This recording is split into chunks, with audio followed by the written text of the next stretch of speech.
In a sense, your brain looks like a universe.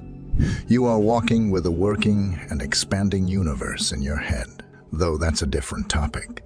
Today, we will talk about Robert Greene's legendary book, The Laws of Human Nature. This book consists 18 laws, or chapters.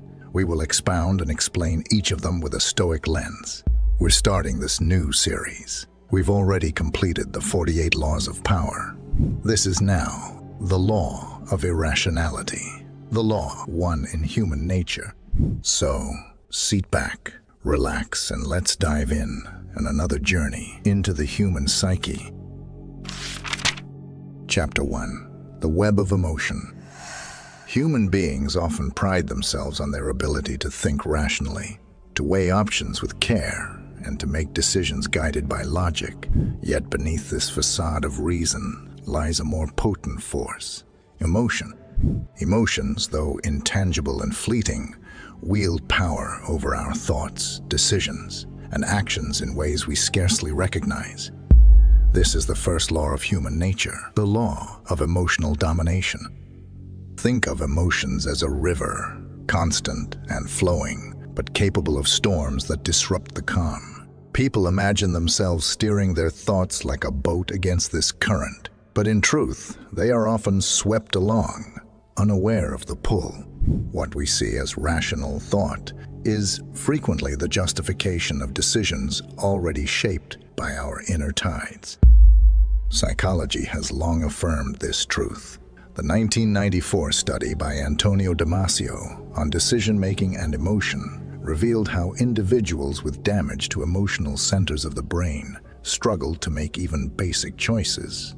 Without emotions as a guide, reason faltered. This highlights the fallacy of separating feeling from thinking. They are intertwined like roots beneath the surface. Emotion clouds perception. It anchors us to biases, confirmation bias being among the most common.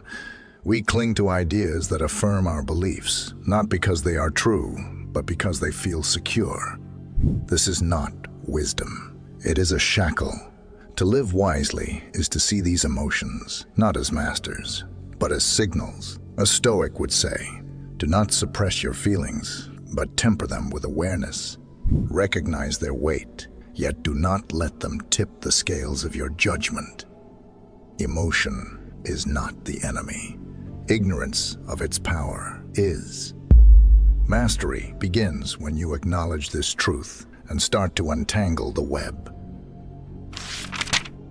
Chapter 2. The Illusion of Control. Humans crave control. We want to believe we steer our own lives, that our choices spring from deliberate thought. Yet, more often than not, we are guided by unconscious forces, instincts, desires, fears that operate beyond our awareness. The law of illusion exposes this uncomfortable reality.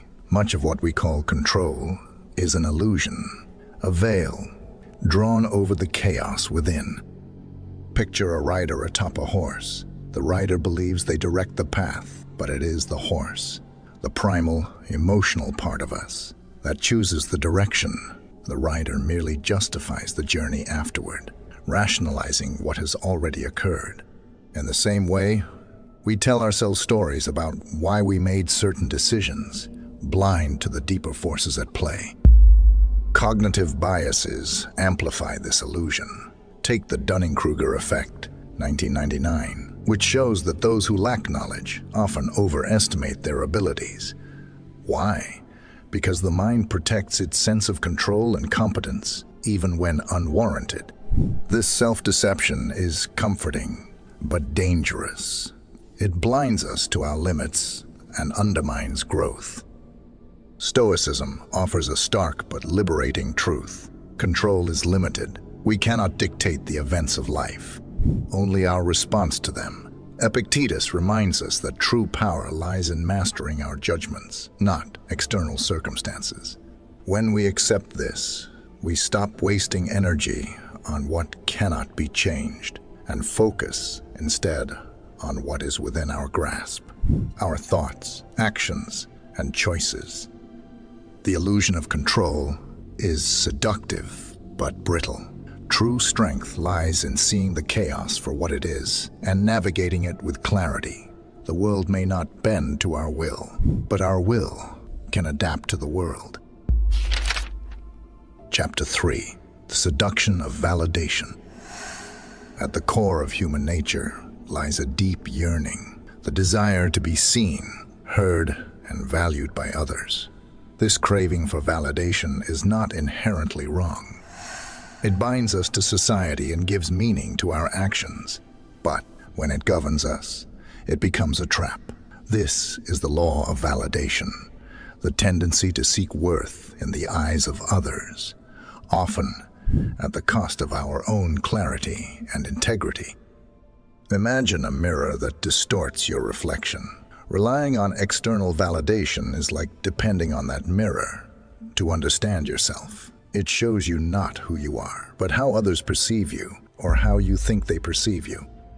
Social media amplifies this distortion, feeding on the dopamine of likes and shares, turning even small moments into performances for approval. Psychologically, this need stems from early human survival. Belonging to a group once ensured protection and resources. But in modern times, this instinct skews our behavior. The spotlight effect, a cognitive bias identified in 2000, shows how people overestimate how much others notice or judge them. This misconception creates anxiety and a relentless pursuit of external praise. A Stoic mind rejects this dependency. Marcus Aurelius reminds us, "It never ceases to amaze me. We all love ourselves more than other people, but care more about their opinion than our own." Validation from others is fleeting, a shadow that shifts with the light. True worth is built within, by living in accordance with your principles, not by chasing applause. To break free, recognize the futility of external validation. The world's gaze is fickle, but your judgment, tempered by wisdom and integrity, can remain steady. Only when you stop seeking from others what you must find in yourself can you achieve true independence. Chapter 4. The Tyranny of Desire. Desire is a force that drives progress, but also binds us in chains. It whispers promises of fulfillment, a better job, a perfect relationship, more wealth, but rarely delivers lasting peace. This is the law of endless want, the human tendency to seek more, mistaking acquisition for happiness and finding only fleeting satisfaction. Desire functions like a mirage in the desert.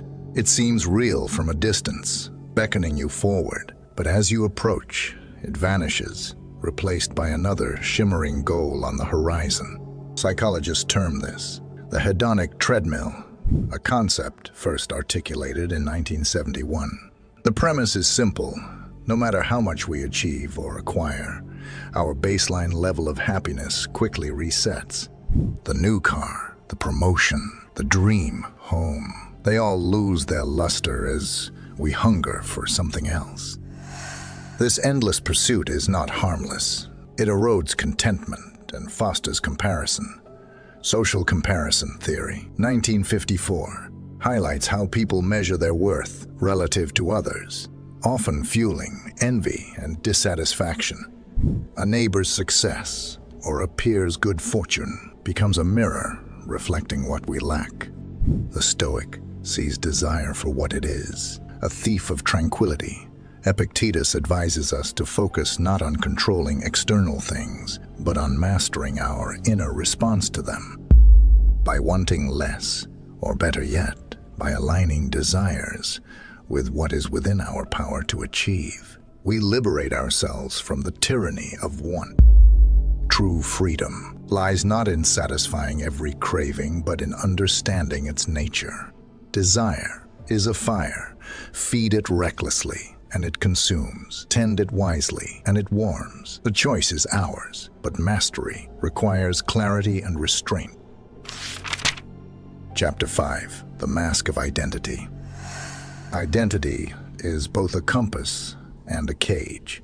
It helps us navigate the world, defining who we are and where we belong. But when it hardens into rigidity, it traps us. This is the law of self-imprisonment, the human tendency to cling to a fixed sense of self, resisting change and growth for the sake of comfort and certainty.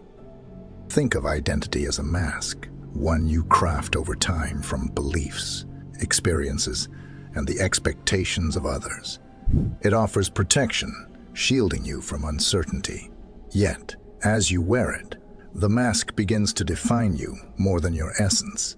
You forget that it was once a choice, mistaking it for your true face.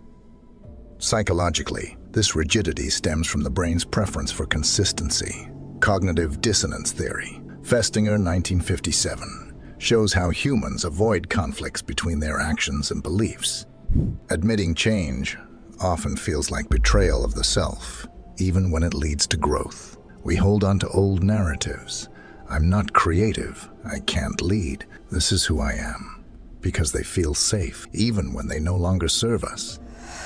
Stoicism urges us to challenge these self-imposed limits. The Stoic sage is not fixed but fluid, like water adapting to its container. Marcus Aurelius wrote, "You are a soul carrying a corpse," reminding us that our essence is not bound by titles, roles, or appearances. These are tools, not truths. To transcend the mask, question it. Who are you beyond the stories you tell yourself? Growth begins when you shed the false comfort of a rigid identity and embrace the freedom to evolve. Your identity should be a foundation, not a prison. Strong enough to support you, but flexible enough to let you grow. Thanks for watching.